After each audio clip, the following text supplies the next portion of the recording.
अरे भैया, आओ जरा पास बैठो, चाय पियो और एक बात सुनो जो आज तक शायद किसी ने तुमसे इस तरह नहीं कही होगी। हमारे पुरखे बड़े समझदार थे भैया। वो बातें कम करते थे और सोचते ज्यादा थे। उन्होंने संस्कृत में एक बात कही थी, मां बिभी ही देवात किंतु बिभी ही कर्मणः क्षाम्यति देवः न तो कर्मः। मतलब ईश्वर से मत डरो, कर्म से डरो, क्योंकि ईश्वर माफ कर देता है लेकिन कर्म कभी माफ नहीं करता। अब ये बात सुनकर पहले तो लगता है कि अरे ये क्या कह दिया इन्होंने, ईश्वर से नहीं डरना। लेकिन भैया, जब इस बात की गहराई में उतरते हो, जैसे कुआं खोदते हो और धरती के नीचे से मीठा पानी निकलता है, ठीक वैसे ही इस बात के भीतर से जीवन का सबसे बड़ा सच निकलता है।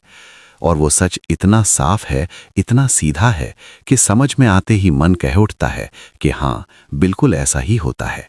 यही तो हम रोज देखते हैं अपने घर में, अपने गांव में, अपनी जिंदगी में। ईश्वर को समझना हो तो घर की माँ को देखो भैया। माँ कैसी होती है? माँ तो वो होती है जो सुबह 4 बजे उठकर सबके लिए रोटी बेलती है, जो बच्चे के बुखार में रात भर जागती है, जो घर में 2 रोटी कम हो तो खुद कम खाकर बच्चों को ज्यादा देती है। और जब बच्चा गलती करे, अरे भैया, माँ थोड़ा डांटती है, थोड़ा कान पकड़ती है, कभी कभी चप्पल भी उठा लेती है, लेकिन शाम को वही माँ उसी बच्चे के लिए उसकी पसंद का खाना बनाती है, माफ कर देती है। ये है ईश्वर का स्वभाव भैया। ईश्वर उस माँ जैसा है जिसका दिल इतना बड़ा है कि उसमें सारी दुनिया समा जाए। तुम 1000 गलतियां करो, 1000 बार भटको, 1000 बार उससे मुंह फेर लो, वो फिर भी तुम्हें अपने आंचल में छुपा लेता है। इसीलिए कहते हैं कि ईश्वर से प्रेम करो, डरो मत। वो तुम्हारा अपना है, तुम्हारा माँ बाप है, तुम्हारा दोस्त है। लेकिन अब कर्म की बात करते हैं भैया। कर्म को समझना हो तो गांव के उस बनिए को याद करो जो दुकान के पीछे बड़ी सी बही खाता लेकर बैठता है। उसकी आंखों में न दया होती है, न रिश्तेदारी होती है, न सिफारिश चलती है। तुमने उधार लिया तो चुकाना पड़ेगा बस। तुम कितना भी रो, कितना भी गिड़गिड़ाओ, वो कहेगा कि भाई हिसाब तो बराबर करना पड़ेगा। कर्म भी बिल्कुल ऐसा ही है भैया। कर्म के पास एक बही खाता है जिसमें तुम्हारा हर काम लिखा है, हर बात लिखी है, हर सोच लिखी है। और उस बही खाते में एक भी पन्ना कभी फटा नहीं, एक भी लकीर कभी मिटी नहीं। जो लिखा है वो लिखा है और उसका हिसाब होगा ही होगा। कोई वकील नहीं बचा सकता, कोई नेता नहीं बचा सकता, कोई पैसा नहीं बचा सकता। सोचो भैया, एक किसान है जो खेत में जाता है। अब वो सोचे कि मैं भगवान का बड़ा भक्त हूँ, रोज पूजा करता हूँ, मंदिर जाता हूँ, इसलिए भगवान मेरे खेत में अपने आप अनाज उगा देगा। तो क्या होगा? अरे भैया, खेत खाली रहेगा, पेट खाली रहेगा। भगवान की कृपा तो है, लेकिन कृपा उस पर बरसती है जो कर्म करता है। जब किसान सुबह अंधेरे में उठता है, ठंड में कांपते हुए खेत जाता है, अपने हाथों से मिट्टी को जोतता है, बीज डालता है, पानी देता है, तब भगवान की कृपा उस मेहनत पर बरसती है और फसल लहलहाती है। बीज बोना कर्म है और फसल उसका फल है। भगवान बीच में मदद करता है, लेकिन बीज तो तुम्हें ही डालना पड़ेगा भैया। ये संसार का सबसे पुराना और सबसे पक्का नियम है जो आज तक टूटा नहीं। और भैया, एक बात और सोचो। जो लोग कहते हैं ना कि हम पाप करते हैं, फिर मंदिर जाकर माफी मांग लेते हैं, भगवान ने माफ कर दिया तो सब ठीक हो गया। ऐसे लोगों से पूछो कि भाई, जिसके साथ तुमने बुरा किया उसका क्या? एक आदमी ने अपने पड़ोसी की जमीन हड़प ली, झूठे कागज बनाए, उस बेचारे को रुला दिया। फिर वो मंदिर गया, भगवान के सामने माथा टेका, रोया, माफी मांगी। शायद भगवान ने उसके मन को थोड़ी शांति भी दे दी, लेकिन उस पड़ोसी का दुख कम हुआ क्या? उसके बच्चों की भूख मिटी क्या? नहीं भैया, नहीं मिटी। वो कर्म हो गया, वो बही खाते में दर्ज हो गया और उसका फल आएगा। देर से आए, अगले जन्म में आए, लेकिन आएगा जरूर। कर्म का चक्का बहुत धीरे धीरे घूमता है, लेकिन रुकता नहीं। अब घर की एक और बात सुनो भैया। हमारे घरों में अम्मा और बाबा दोनों होते हैं ना।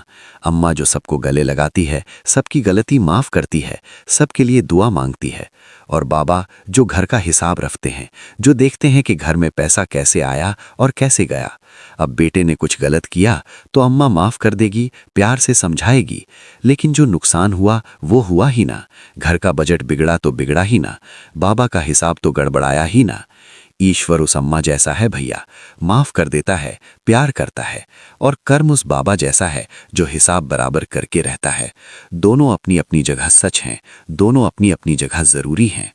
भैया एक बात और जो बहुत लोगों के मन में आती है, वो कहते हैं कि फलाने ने इतना बुरा किया, इतनों को रुलाया, इतनों का हक मारा, और फिर भी बड़े मजे से जी रहा है।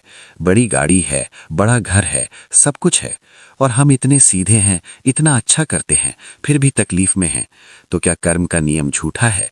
नहीं भैया, बिल्कुल नहीं। कर्म का हिसाब एक जन्म में पूरा नहीं होता, ये तो कई जन्मों का लेखा जोखा है। जो आज मजे कर रहा है वो पिछले अच्छे कर्मों का फल भोग रहा है, लेकिन इस जन्म के बुरे कर्म जमा हो रहे हैं, और जो आज तकलीफ में है वो पुराने कर्मों का हिसाब चुका रहा है, और इस जन्म के अच्छे कर्म जमा हो रहे हैं जो आगे काम आएंगे। कर्म का दफ्तर कभी बंद नहीं होता भैया। और सुनो भैया, कर्म सिर्फ बुरे कामों का हिसाब नहीं रखता, अच्छे कामों का भी उतनी ही बारीकी से हिसाब रखता है।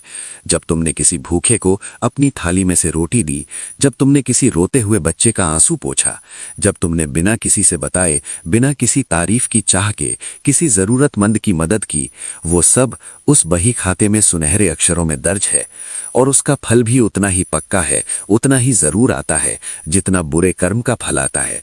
इसीलिए बुजुर्ग कहते थे, बेटा नेकी कर और दरिया में डाल, यानी अच्छा करो और भूल जाओ, लेकिन कर्म नहीं भूलता, वो याद रखता है, वो संभाल कर रखता है और सही वक्त पर लौटाता है। अब एक बहुत जरूरी बात सुनो भैया, जो शायद तुमने पहले कभी इस तरह नहीं सोची होगी।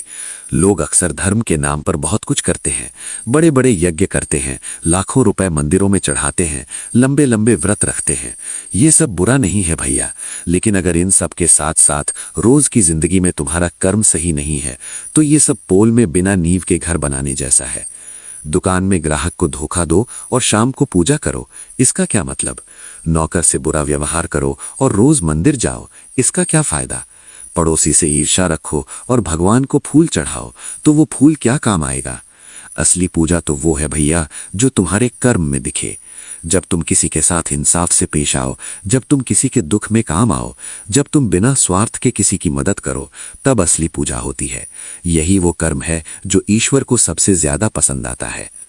और अब भैया सबसे गहरी बात, जो इंसान ये समझ लेता है कि ईश्वर से डरना नहीं, उससे प्यार करना है और कर्म से सावधान रहना है, उसकी जिंदगी में एक अद्भुत बदलाव आता है। वो इंसान हर सुबह उठकर ये नहीं सोचता कि आज क्या मिलेगा, बल्कि ये सोचता है कि आज मैं क्या दे सकता हूँ। वो ये नहीं सोचता कि आज कौन मेरे काम आएगा, बल्कि ये सोचता है कि आज मैं किसके काम आ सकता हूँ। और जब इंसान ऐसा सोचने लगता है भैया, तो उसका हर दिन एक पूजा बन जाता है, उसका हर काम एक यज्ञ बन जाता है, उसकी हर मुस्कान एक प्रसाद बन जाती है। यही है वो असली जीवन जो हमारे पुरखों ने जिया था, यही है वो रास्ता जो उन्होंने हमें दिखाया था, और यही है वो सच जो आज भी उतना ही ताज़ा है, उतना ही सच्चा है जितना हजारों साल पहले था। तो भैया आज से एक वादा करो खुद से, ईश्वर से डरना छोड़ो, उससे दोस्ती करो, उससे प्यार करो, उससे बातें करो जैसे अपने सबसे करीबी दोस्त से करते हो, और अपने कर्म को संभालो, अपने हर काम को, हर बोल को, हर सोच को ध्यान से देखो, क्योंकि वो सब तुम्हारा भविष्य बुन रहे हैं, वो सब तुम्हारी अगली सुबह तय कर रहे हैं। जब कर्म अच्छा होगा तो ईश्वर की कृपा अपने आप बरसेगी, जब ईश्वर की कृपा बरसेगी तो जीवन में फूल खिलेंगे, घर में सुख आएगा, मन में शांति आएगी और रात को नींद गहरी आएगी। यही है माँ बिभीहि देवात् किंतु बिभीहि कर्मणः क्षाम्यति देवः न तु कर्मः का असली अर्थ। और यही है वो ज्ञान जो हमारे पुरखों ने हमें सौंपा है, जो हमारी असली विरासत है, जो हमारा असली खजाना है। इसे संभालो भैया, इसे जियो और अपने बच्चों को भी यही सिखाओ।